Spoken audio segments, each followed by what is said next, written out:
Today we're going to wrap up the religions unit with Islam. If you can see in the top right corner here, that is the symbol of Islam. Be sure to write that on your religion chart and be sure to fill that out as you go through this little lecture. Keep in mind that the religion chart is due on Tuesday after the Thanksgiving break. So Islam is a religion. It begins in the Arabian Peninsula about here. The Arabian Peninsula is located in the Middle East of Asia, and more specifically, it begins right here in a town called Mecca. Mecca is important during this time, even before the birth of Islam, because it's a trading center and it's a religious center. It's at the center of a lot of trade routes. So people do a lot of bartering and selling and buying there. And so also what they have there is a religious center. There's a big black building enclosure called the Kaaba, and within the Kaaba were all of these religious idols, small statues of local gods, because people in this time in the Arabian Peninsula were polytheistic. They believed in more than one god. And a good example of that is, if you guys have seen Mulan, Mushu is a good example of one of these gods that they were worshiping. So idols at the like gates of cities that would protect the entire city itself. And so all of these religious idols are located in Mecca.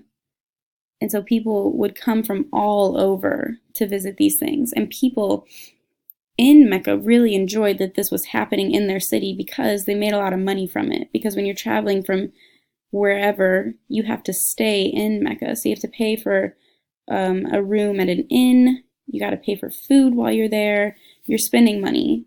And the people in Mecca are be happy to make that money. So Mecca is a prosperous and happy city during this time. Then in 570, you have this man, Muhammad, is born. And he's going to completely change the game in Mecca. And for the first part of his life, he's just a regular guy. He's a merchant, he travels, he trades.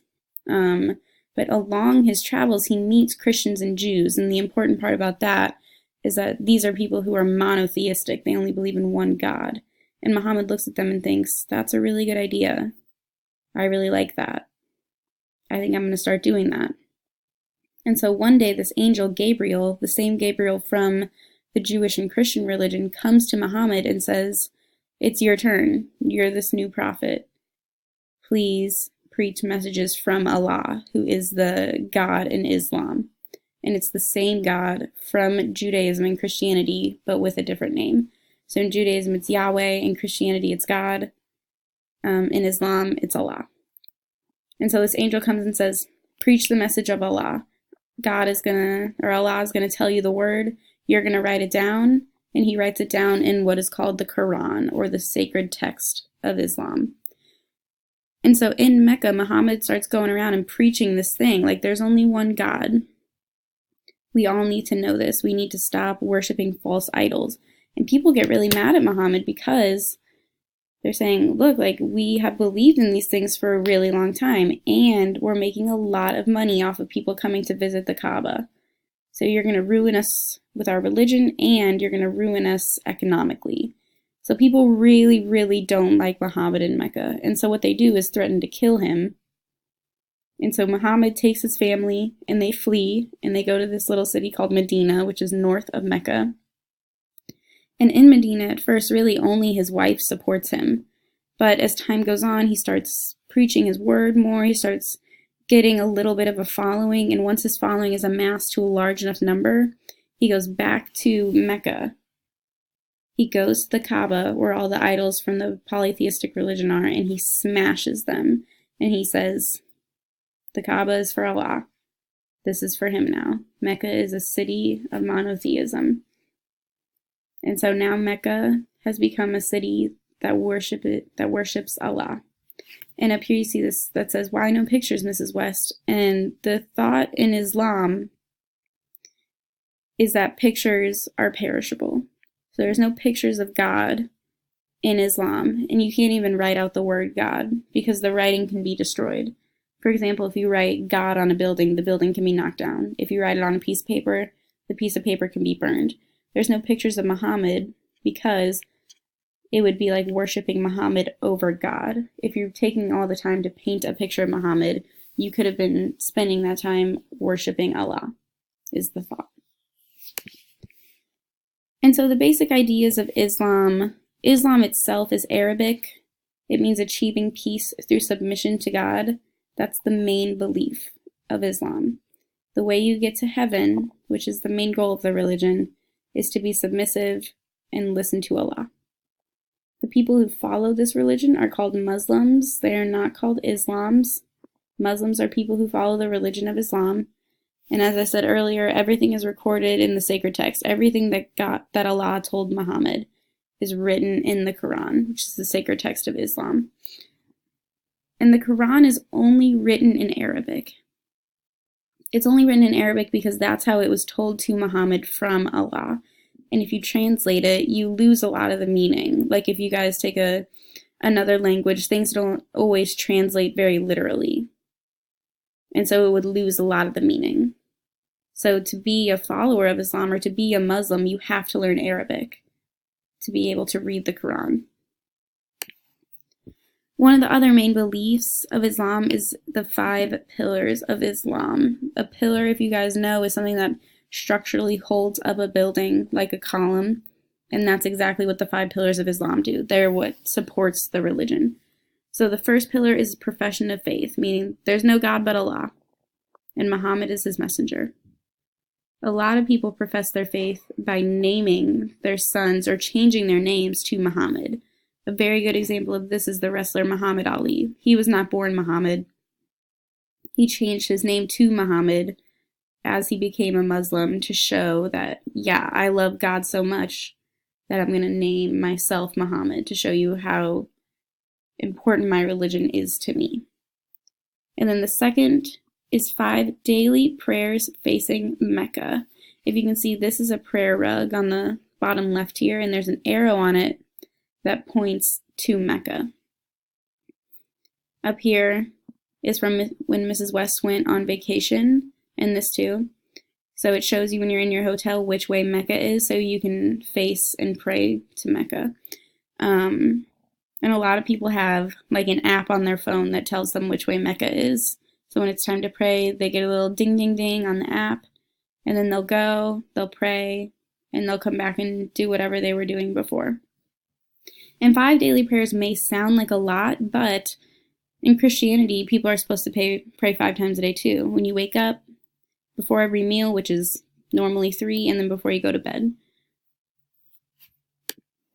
The third pillar is giving charity to the poor. I think that this is a pretty common theme through every religion, is giving to the poor. And then the fourth pillar is that you're required to fast, meaning that for the month of their holy month of Ramadan, which changes every year, when it is, you cannot eat or drink from the time the sun rises in the morning to the time the sun sets in the evening. So what they do is they'll wake up before the sun rises, they'll eat a lot, they'll drink some water, and then once the sun rises, you go the entire day. And then when the sun sets, they'll have a party most nights. Or they'll have their other Muslim friends over and they'll eat things like dates and they'll pray. And it's a very holy month for them. And the reason they do this is because it proves that you love God. It goes back to this first pillar, profession of faith. You are showing that God is more important to you than eating. God is everything to you. You are completely submissive to God by not eating for the whole day. And then the fifth pillar is if you're financially able to, if you are medically able to, then you are required to go on a Hajj or a pilgrimage to Mecca. So you need to travel to Mecca in Saudi Arabia. And this black thing is the Kaaba that Muhammad claimed for Allah. So what you do is you go to Mecca, you go to the Kaaba, and you walk 7 times around it. And as you walk around it, you pray. And it's a very, very sacred and holy thing for Muslims to do. And a lot of times it's very packed. And a lot of times people have trouble trying to get to the front here because look at how many people there are. This is a time lapse, this bottom right picture.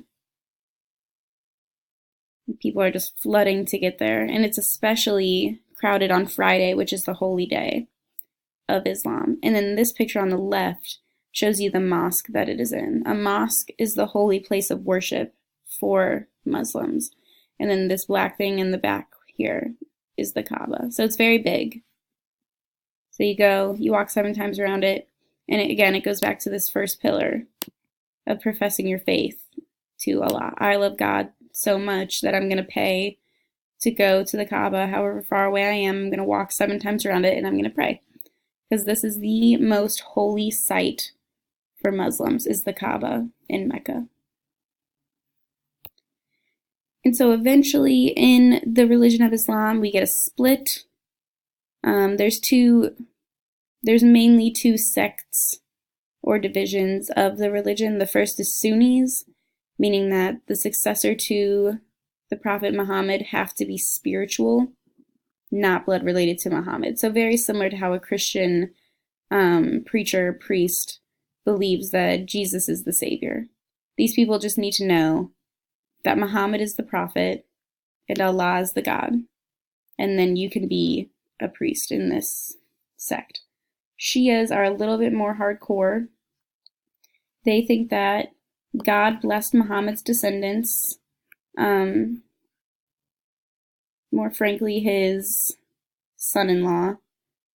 So his son-in-law's descendants are the only people who can be his successors. And there's a lot of debate over who is blood related to his son-in-law.